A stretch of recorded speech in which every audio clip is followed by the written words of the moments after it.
మనకు ఇప్పుడు cinema shooting సినిమాలో మాకు సినిమా షూటింగు, డైరెక్టరు, డాన్స్ డైరెక్టర్లు ఎవరు కనపడరు కదా! కేవలం సినిమా మాత్రమే కనపడతది. కెమెరామెను అవి కనపడయి. కానీ ఓ దిక్కు కెమెరామెను మనో దిక్కు సినిమా కనిపిస్తే వాళ్ళు ఎట్లా తీస్తాండ్రు, ఏ షాట్ ఎట్లా తీస్తాండ్రు అనేది మనకు అర్థమైద్ది కానీ, మనం సినిమా షూటింగ్ చేసినా మనకు అర్థం కాదు కదా! సినిమాల కథ అర్థం కాదు వాళ్ళు ఎట్లా తీస్తాండ్రు. కానీ 2 పక్క పక్కన ఉంటుంటది కార్మికులు, అటు సినిమా అనేది 2 వాళ్ళు ఎట్లా తీస్తాండ్రు అనేది మనకు తెలుస్తది చూసినావా? యూట్యూబ్‌లో అది మోడల్స్‌ని తీస్తా ఉంటారు. వాడు తీసేది ఉంటది, ఆ మోడల్స్ స్టిల్ పడేది ఉంటది. 2 ఉంటాయి. అంటే దాన్ని ఏమంటారు స్క్రీన్ షాట్ తీస్తా అంటారు.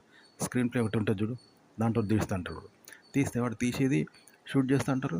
అలాగే ఆమె స్టిల్ ఇస్తే అందులో పడేది కెమెరాలో పడేది కూడా మళ్ళీ మన పక్కకు పడుతూ ఉంటుంది. జస్ట్ 2 పడుతూ ఉంటాయి. ఆ విధంగా ఉంటే స్క్రీన్ మీద ఉంటే మన కథ తెలుస్తుంది, ఆ సినిమా షూట్ ఎట్లా చేస్తారనేది తెలుస్తుంది కదా మొత్తం. అలా తెలిస్తే కనుక ప్రేక్షకుడిగా సినిమాగా చూడడు. డైరెక్టర్ క్రియేటర్గా, డైరెక్టర్ ఆలోచనగా, డైరెక్టర్ తమాషాగా ఎట్లా చేస్తాడు అనేది చూస్తాడు. గింతేనా అన్నట్టుగా చూస్తాడు తప్ప సినిమా ఎఫెక్ట్ అనేది వాడి మీద పడదు కదా. సినిమా ట్రిక్స్ అన్నమాట. గింతే సినిమా అని ఆ ట్రిక్స్గానే చూస్తాడు తప్ప వాడు సినిమాగా చూడలేడు. కాబట్టి ఆ ట్రిక్స్ తెలియకుండా కేవలం సినిమాగా చూపెడతారు. డైరెక్టర్ చూపెట్టరు, కెమెరా సిబ్బంది ఎన్నుకున్న డాన్స్ డైరెక్టరు అవన్నీ చూపెట్టరు అనమాట. ఫైట్ మాస్టర్లు వానికి హెల్ప్ చేసేది చూపెట్టరు. కాబట్టి మనకు సినిమాని చూసి సినిమాగా తీసుకుంటున్నాం కదా. అట్లనే సినిమా ఎఫెక్ట్ అనేది తెలియదంటే ఆ కార్మికులు చేసేది తెలియదు అనమాట. కథను కథగానే చూపెట్టాలి. అయితే మీరు కంటెంట్ అయినా అంతే, మీరు చేసే షార్ట్ ఫిల్మ్ అయినా అంతే, సినిమా అయినా ఇలాగే తీస్తారు. ఆ ఎఫెక్ట్ అనేది ఉండద్దనమాట. ఇప్పుడు మెజిషియన్ ఉన్నాడు, కొన్ని ట్రిక్స్ యూజ్ చేస్తాడు. ఆ ట్రిక్స్ చెప్తే మనం గింతే అనుకుంటాం. ఆ ట్రిక్స్ చెప్పకుంటే అబ్బా ఏం తీసిండ్రా అని ఆశ్చర్యపోతాం కదా.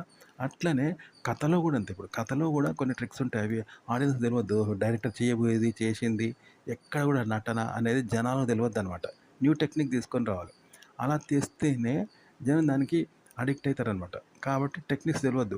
కథ ఎట్లా సృష్టించిండో, కళ ఎట్లా జరుగుతుంది, ఎలా జరగబోతుంది, డైరెక్టర్ ఆలోచన, రచయిత ఆలోచన, డాన్స్ డైరెక్టర్ యొక్క ఆలోచన అనేది అందులో కనబడద్దు. ముఖ్యంగా విమర్శకులకు, ప్రేక్షకులకు కనబడద్దు అనమాట. అలా కనబడకుండా 10 రకాల కనబడనేవి వాటితో కనబడకుండా చేయాలి. అలా చేస్తేనే ఇంట్రెస్ట్‌గా చూస్తారు.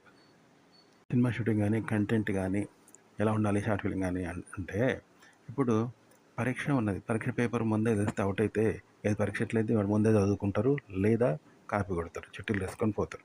అట్లుంటుంది.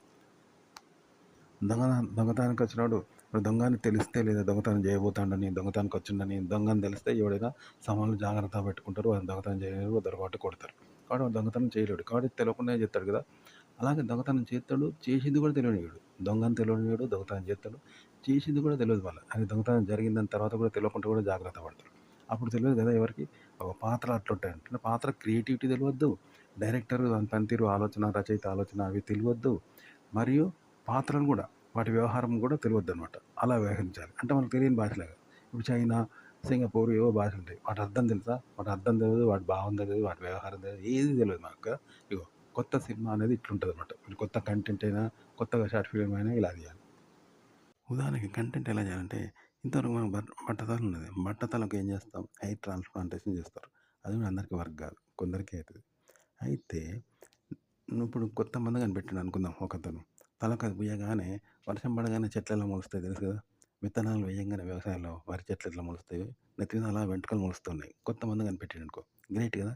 ఇంతకుముందుకు ఎప్పుడూ లేదు, ఎక్కడ లేదు, ఎవరికీ తెలియదు. కొంతమంది కనిపెట్టినది, ఇంతకుముందుకు లేకుండేది. ఇలా కనిపెడితే ఉంటుంది. అగో ఎప్పుడు లేనిది, ఎక్కడ లేని విధంగా, ఎక్కడ జరగని విధంగా లేనిది నువ్వు కనిపెట్టాలి. ఒక కంటెంట్ ఇలా క్రియేట్ చేయాలన్నమాట. అంతేగాని అందరి దగ్గర నేర్చుకుని అందరికి అందుబాటులో ఉన్న విద్యని మళ్ళీ నువ్వు చేసి చూపెట్టినట్టుగా ఉండొద్దనమాట. అట్లుంటే వేస్ట్. ఒక షార్ట్ ఫిల్మ్ కానీ, యూట్యూబ్ కంటెంట్ కానీ, సినిమా కానీ ఎలా ఉండాలంటే, ఇప్పుడు ఒక ఇల్లు కడితే ఎంతమంది వేల మంది కూలి వాళ్ళు, పని వాళ్ళు, పిల్లర్స్, సిమెంట్ ఇవన్నీ వర్క్ ఉంటుంది. కానీ ఇల్లంతా కట్టినాక, కంప్లీట్ అయినాక చక్కగా అందమైన పువ్వులాగా కనబడుతుంది. నా గిర్కర్స్ కింద వర్క్ ఉంటుందా, గ్రౌండ్ వర్క్ మనకు ఉండదు కదా. ఇక ఇల్లు మాత్రం ఉంటుంది, పని వాళ్ళందరూ పోతారు కదా, వర్కింగ్ అంతా పోతుంది. అగో సినిమా అనేది అలా ఉంటుంది అనమాట. సినిమా షూటింగ్లో ఉన్న కార్మికులు, director, dance director, fight master, సహాయకులు ఉండరు. ఆ స్టంట్లు, ఫేక్ స్టంట్లు అవన్నీ మనకు చూపెట్టరు. సినిమా మాత్రమే చూపెడితే మనం సినిమాగానే చూస్తామన్నమాట. అయితే మళ్ళీ ఆ సినిమాలో కూడా పాత్రల వ్యవహారం కూడా అంతే అన్నమాట. వాటి స్వభావం, పాత్రల వ్యవహారము, పాత్రలు, కథా సృష్టి అది ఎలా ఉండాలి అంటే స్క్రీన్ మీద కనిపించేది, వెనక వర్కర్స్ కాదు. స్క్రీన్ ప్లే అనేది స్క్రీన్. ఆ సినిమా పాత్రలు అవన్నీ ఎలా ఉండాలంటే మాటల్లో కూడా మనకు అర్థం కావద్దు. అంటే ఇప్పుడు ఇల్లు కట్టినప్పుడు పనోళ్ళు ఉంటారు. ఎంతమంది పనోళ్ళు ఉన్నారు ఏమనేది మనకు తెలుస్తుందా? బిల్డింగే చూస్తాం అంత కంప్లీట్ అయినాక. కానీ కట్టేటప్పుడు ఉన్న కార్మికులు, గిర్మికులు మనకు తెలవరు కదా! అట్లా పాత్రలు, పాత్రల స్వభావం, పాత్రల వ్యవహారము, పాత్రలు తెలవద్దు. అంటే కార్మికులు తెలవదు, ఆ ఇల్లు కూడా తెలవద్దు. కొత్త ఇల్లు ఇంతవరకు ఎక్కడ లేని ఇల్లు కడితే ఎవరికి తెలవదు. అరే! కొత్త ఇల్లు ఇది ఎలా కట్టిండు వీడు అని ఆశ్చర్యపోతాం కదా! ఇంతవరకు ఎక్కడ లేదు అమెరికా స్టైల్ ఉందా? ఇది ఎక్కడిది? గ్రహాంతర వాసులు కట్టిన ఇల్లా అన్నంతగా కట్టాలనమాట. కార్మికులు తెలవద్దు, ఆ ఇల్లు తెలవద్దన్నట్టు. అలా కంటెంట్ పాత్రలుండాలి మళ్ళా. పాత్రలు, పాత్రల స్వభావం, పాత్రల వ్యవహారము ఉండాలి. కంటెంట్ ఎలా ఉండాలంటే, ఇప్పుడు దేవుడు లేడంటారు. దేవుని మొక్కుతారు చాలామంది. కానీ దేవుడు లేడని కొందరంటారు. అది నిజం కాదంటారు. కొందరేమో దేవుడిని మొక్కుతారు వరాలియ్యాలని. కానీ ఓ నిజాయితీ పరుడు ఏం చేశాడు, వాని నిజాయితీని చూసి అంతవరకు లేని దేవుడు ఆ నిజాయితీని చూసి దేవుడే తయారయ్యిండు.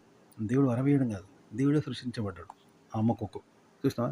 ఇంతవరకు లేని ఆ దేవుడు ఈ మొక్కులను చూసి, ఆ నిజాయితీని చూసి, ఆ మనిషి కోసమే దేవుడు సృష్టించబడ్డాడు. సృష్టి అయిండు అప్పుడే తొలిసారిగా. అట్లెట్లుంటది? అట్లా సృష్టి కావాలంటుంది. అంతేగాని ఒకరిని చూసి కాపీ చేయడం కాదు. మీరు కంటెంట్‌ను సృష్టించాలి. మీ చేత సృష్టించబడాలనమాట. మీ చేత లేని కంటెంట్ సృష్టించబడాలి. అలా క్రియేట్ కావాలి. అది కంటెంట్ క్రియేట్ చేయడం అంటే.